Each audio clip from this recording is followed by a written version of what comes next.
Приветствую вас на моем канале «Политическое обозрение». Итак, помчались.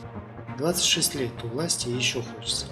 Есть такая небольшая страна на пространстве бывшего СССР, где сидит себе такой полулысый усатый человек, который считает, что игра, которая началась в детстве, называется «Царь горы», до сих пор продолжается, и этот мальчик седой, изрядно полысевший, с растительностью под носом, активно продолжает в нее играть, не понимая того, что ребята давно разошлись, и играет он в эту игру давно уже сам собой.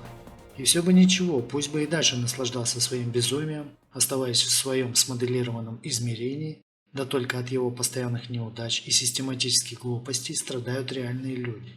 Белоруссия является индустриально-аграрным государством, что делает эту страну вполне самодостаточной и независимой от других государств. Но так было бы, если бы белорус с украинской фамилией Лукашенко не придумывал из раза в раз небылицы про то, что только он является лучшим из лучших, а поэтому альтернативы из 9,5-миллионного числа сограждан ему нет и быть не может. Гражданин Лукашенко прекрасно понимает, что он виноват в той непростой экономической ситуации, в которой сегодня оказался белорусский народ. Дело в том, что с узурпатором и тираном Самодуром Лукашенко никто из лидеров западных стран дел давно иметь не хочет. Следовательно, у него не осталось выбора, как зациклить экономику на странах бывшего СССР. Но основной упор был сделан на нефтепереработке, которую он до незапамятных времен получал из России по внутренним российским ценам.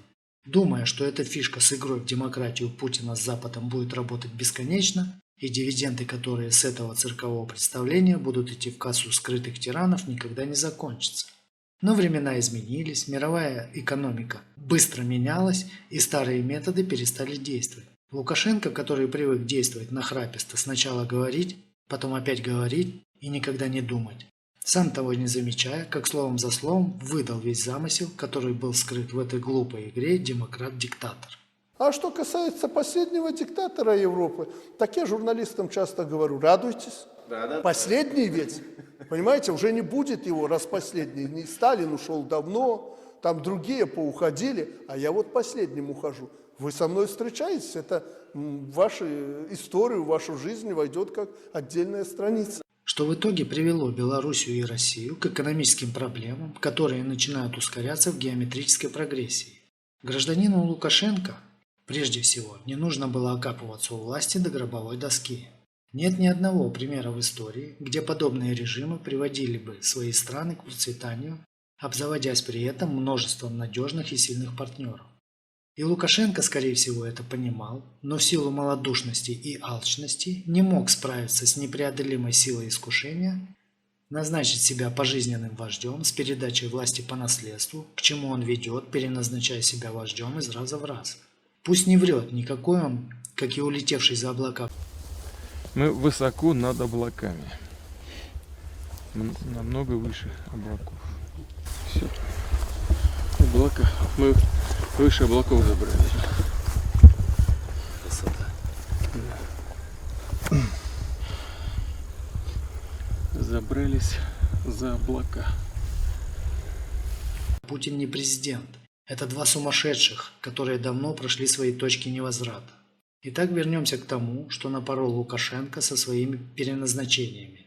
Будь в стране демократия и свободные прозрачные выборы, а также незыблемые правила игры, где люди с альтернативной точкой зрения на экономику и социальную политику имели бы свою площадку и постоянный диалог с обществом, не было бы сегодня ситуации в белорусской экономике, где страна полностью зависит от соседнего государства и того, как у него самого обстоят дела в экономике. В свое время, придя к власти другой президент, подчеркиваю, президент, не тиран, как Лукашенко и Путин. Так вот, этот новый управленец, скорее всего, пересмотрел бы некоторые приоритеты как в экономике, так и в политической ориентации государства. Что в будущем, которое сегодня уже наступило, никак не обернулось бы падением экономики из-за рухнувших мировых цен на нефть и проблем со всем миром какого-то соседнего государства, от которого в экономическом плане ты полностью зависишь. Алчный гражданин Лукашенко прекрасно понимает, что проблемы, которые стоят сегодня перед белорусским обществом, целиком и полностью лежат на его совести.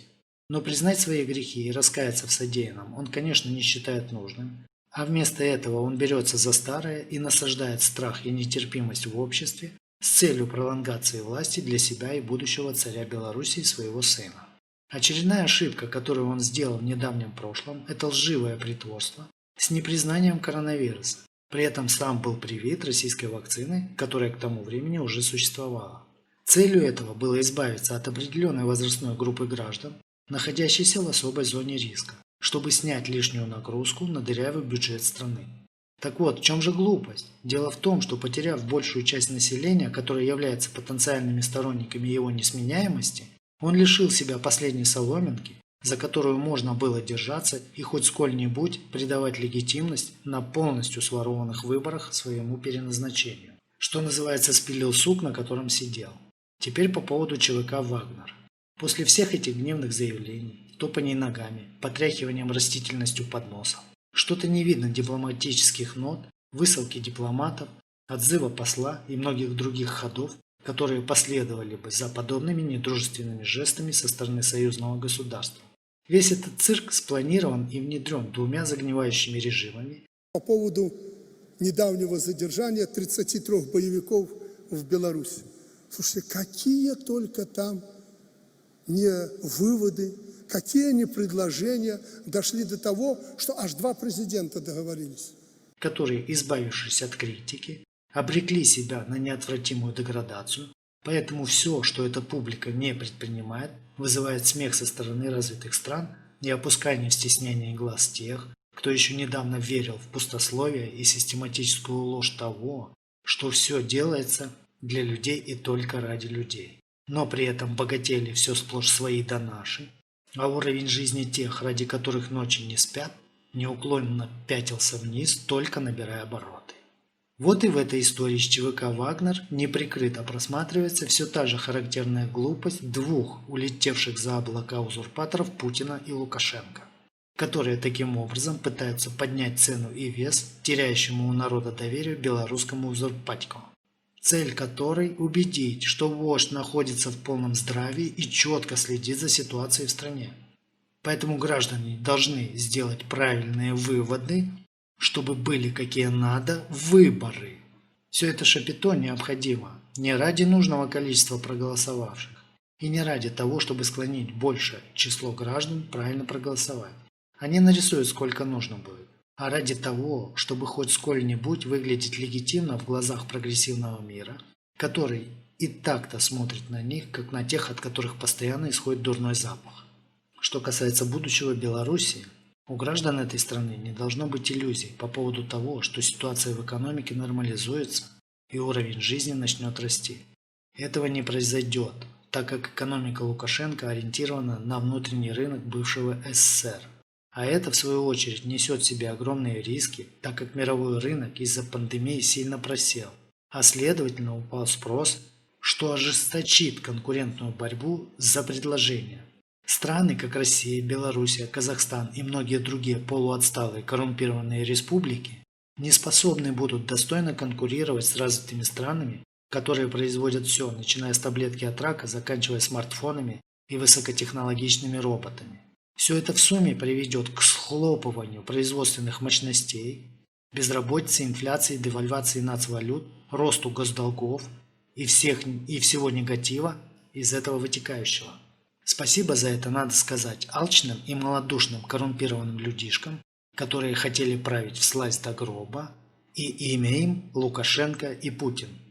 Чтобы странами не управляли безумцы, подобные Лукашенко и Путину, власть должна сменяться регулярно, а выборы должны быть конкурентными и прозрачными, и побеждать на них должны сильнейшие, как в спорте.